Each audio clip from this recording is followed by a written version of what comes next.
The winter of 1944 hung over the Ardennes like a cruel omen, a frozen stillness so heavy it seemed the forest itself held its breath. Snow choked the fir branches, muffling distant artillery, turning the war into something ghostly and half-remembered. Private Thomas Calder trudged along a path barely recognizable beneath the white crust, boots cracking through ice, breath coming in shallow bursts. He had been with the 84th Infantry for barely 3 months, long enough to lose illusions, not long enough to lose hope. Calder's fellow soldiers marched ahead, figures swallowed by the swirling gray. He had always been an oddity to them, an apprentice electrician back home in Illinois, a wiry kid with restless hands and a pocket full of broken gadgets. They called him Sparks, sometimes affectionately, usually mockingly. He endured it with quiet patience. What mattered more was keeping the men alive. He fixed radios, jury-rigged heaters, repaired rifles with techniques that made senior officers raise eyebrows. But nothing earned more ridicule than his matchbox fuse trick. It began 2 weeks earlier in a half-frozen farmhouse where the squad huddled around a failing field stove. Calder had pulled out a matchbox, reshaped its striker strip, inserted 2 thin wires scavenged from a ruined German transmitter, and created a makeshift timed fuse that could ignite a small explosive charge after a variable delay. The other soldiers laughed until their sides hurt, calling it Sparks' toy, the firecracker fuse, the matchbox miracle. Only Lieutenant Harris seemed intrigued. The hard-edged officer studied Calder with the same appraising look he gave maps and enemy positions. "You're telling me you can time this within seconds?" Harris asked. Calder nodded. "And all it takes is a match and friction?" "Friction and pressure," Calder clarified. "The striker closes a circuit when pulled away. It's crude but reliable." But reliability meant little when surrounded by ridicule. 4 days the joke spread, until even the company cooks asked him whether his magic matchbox could heat their soup. Now, trudging through the dense forest, Calder felt the weight of his creation in his coat pocket. He touched it absent-mindedly, a small rectangle light as a child's toy, yet carrying the potential to kill or save. At dusk the squad reached a ravaged clearing where the snow was stained with charcoal. Smoke curled from burned-out transport trucks left by retreating German units. The world felt abandoned, hollowed out. But Calder had a bad feeling. He sensed movement in the trees, a shiver of something wrong. Lieutenant Harris approached quietly. "Calder," he said, pulling him aside, "I might need your trick. Patrols report a German convoy is moving through these woods tonight. Armor included." Calder blinked, caught between dread and vindication. Harris continued, "If your fuse works, we could set a trap. If it doesn't, we die." The wind rustled through the trees like an exhale. In his pocket, the matchbox suddenly felt very, very heavy. Snow fell harder as night settled, twisting in the wind like ash shaken from some unseen pyre. The forest darkened into a maze of black trunks and shifting shadows, each gust of wind carrying the metallic scent of an approaching engine. Calder crouched behind a fallen tree, hands trembling around the components splayed on a tattered cloth. Half the squad watched nervously, the other half scanned the woods with rifles raised. Lieutenant Harris knelt beside him. "We rigged the charge beneath that bend in the road," he said, pointing to a curving stretch of dirt barely visible under drifts of snow. "If we time it right, we can blow the lead vehicle and trap the rest." Calder swallowed. "I can calibrate it, assuming they pass at the estimated time."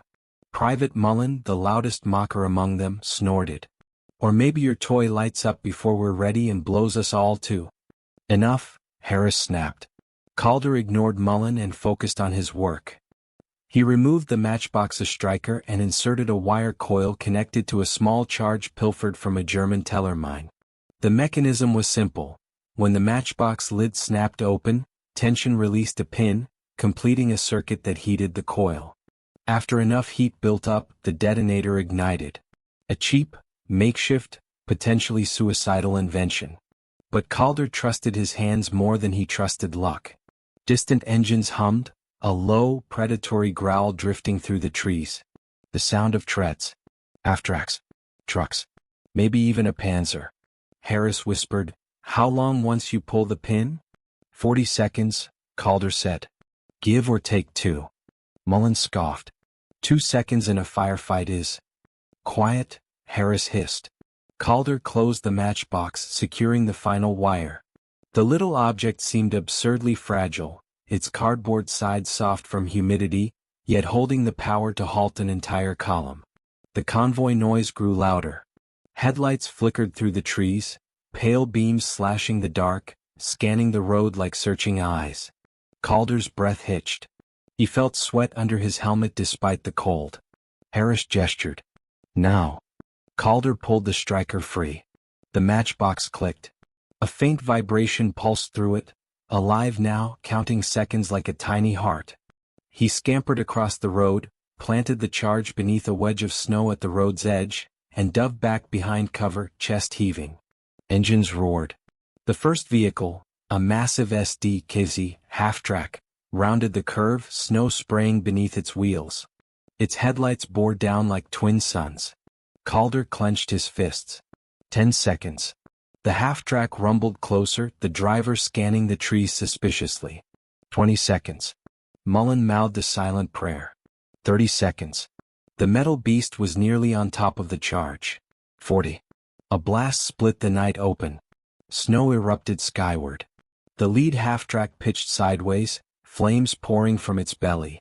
Its men screamed as it rolled, crashing into a pine tree with a shriek of twisting steel. The convoy behind it screeched to a halt, soldiers shouting orders in German. Calder stared stunned. His matchbox trick had worked. And the war, at least in that moment, had shifted. The explosion rippled through the forest, dislodging torrents of snow from the branches above. The world ignited in orange and blue, shadows flailing wildly across the trees. Calder's ears rang. He felt the shock wave in his ribs like the punch of a giant. The Germans reacted fast. Machine gun fire tore through the pines, splintering trunks, shredding bark into wooden dust. Harris yelled orders, pulling men into better cover as tracer rounds streaked overhead. Calder hugged the earth, heart pounding so violently he feared it gave off its own light. But the convoy was trapped. The first half-track burned, blocking the road with a twisted corpse of iron. Behind it, trucks skidded, drivers shouting and scrambling. A second half-track attempted to reverse but collided with a supply truck, the crash echoing like hammer blows. Calder steadied his breathing. Fear threatened to swallow him, yet there was also a surge of adrenaline, something fierce growing inside his chest. For the first time he felt like more than a burden or a punchline. Harris crouched beside him. "We hold them here," the lieutenant said. "Your fuse bought us this chance. Don't waste it." The forest erupted again as American rifles cracked back. Mullen, despite all his jeers, fired with deadly precision. Sergeant Kessler tossed a grenade that vanished into the wreckage. Moments later a thunderclap burst forth, scattering German soldiers like leaves. Calder checked his ammunition. His hands had steadied, no longer trembling. He peeked over the fallen tree and fired at a German rifleman crawling toward cover. The man dropped. Calder's stomach twisted, but he forced himself to continue. The smell of burning rubber and diesel coiled through the clearing. Flames climbed the half-track, painting the snow in hues of molten gold. Smoke spiraled upward, twisting into the night sky like a signal flaring to the heavens. German voices rose, commands, screams, curses. Then came more engines. Attack. The ground vibrated under Calder's palms as a Panzer IV emerged from the dark, its turrets scanning the carnage with mechanical coldness. Its crew hesitated at the blazing roadblock, but the tank's cannons swiveled toward the American positions. Calder's breath hitched. They couldn't fight armor, not like this, not with so little cover and barely any explosives left. Harris clenched his jaw. "One charge left," he whispered. "Calder, can you make another fuse?" Calder's eyes widened. "It'll take time." "We don't have time." The Panzer fired. The shell screamed past, ripping a tree in half, showering the men with splinters. The blast flattened snow and sent shockwaves rolling through the forest floor. Calder fumbled for the last charge. His mind raced. Images of electrical circuits, pressure triggers, childhood tinkering in his father's workshop. He needed something faster, cruder, deadlier. The tank rumbled forward. Calder breathed deeply and began constructing something even riskier than the first fuse. Calder's fingers worked like possessed spiders, darting across wires, pulling apart the last matchbox, scraping the striker strip for extra friction. He could feel the heat of the Panzer's engine from where he knelt, an oppressive, suffocating presence that crawled across the snow like a beast. "Calder!" Harris shouted over the roar of gunfire. "We need it now." "I know." Calder snapped, sweat dripping despite the cold. Just give me 30 seconds. Mullen fired wildly toward advancing German infantry. "We don't have 30 seconds. The Panzer's turret rotated, the metal groaning. Its long barrel extended toward their position like the finger of death. Calder tore open a ration tin, ripping its aluminum lid into strips. He wrapped a wire around one strip, creating a pressure plate. The matchbox lid would hold tension. Once crushed by the tank treads, the circuit would close instantly. A zero-delay fuse. Crude. Brutal. Effective, if it didn't misfire in his hands first. He set the device gently onto the snow, connecting it to the explosive charge with a frayed cable. His breath fogged over it, tiny crystals forming around the cardboard edges. Another shell screamed past, obliterating a foxhole meters away. Calder's pulse hammered. He looked at Harris. "I need to plant it directly in the tank's path. If it veers even a little." "I'll buy you the time," Harris said, grabbing his rifle. "Move." Calder sprinted. Bullets clipped branches overhead. Snow kicked up around his boots. German soldiers shouted as they spotted him, but Mullen and Kessler laid down suppressing fire, turning the forest into a cacophony of thunder and shattering wood. The Panzer crept forward, treads crushing the burned half-track debris. Its engine wailed like something alive and furious. Calder skidded onto the road, hands numb, lungs burning. He slammed the pressure fuse charge into the snow directly before the tank's path. The metal monster loomed over him, blotting out the sky. Someone screamed his name. He dove behind a stump. The Panzer rolled on. One tread crushed the matchbox. A blinding flash engulfed the world. The explosion launched the tank upward, fire erupting beneath its belly. The turret spun violently as the machine reeled like a wounded animal. Flames burst from its underside, treads snapping like broken bones. The crew bailed out, some aflame, others stumbling blindly. The American soldiers roared with renewed fury, pushing forward and scattering the remaining Germans. The convoy collapsed into chaos, vehicles abandoned, soldiers fleeing into the dark. Calder's ears rang. His vision blurred at the edges. But he was alive. He felt Harris's hand pull him to his feet. The lieutenant's eyes gleamed, not just with relief but with respect. "You saved us," Harris said simply. Calder exhaled shakily, realizing he was still clutching a scrap of charred matchbox between his fingers. He dropped it into the snow.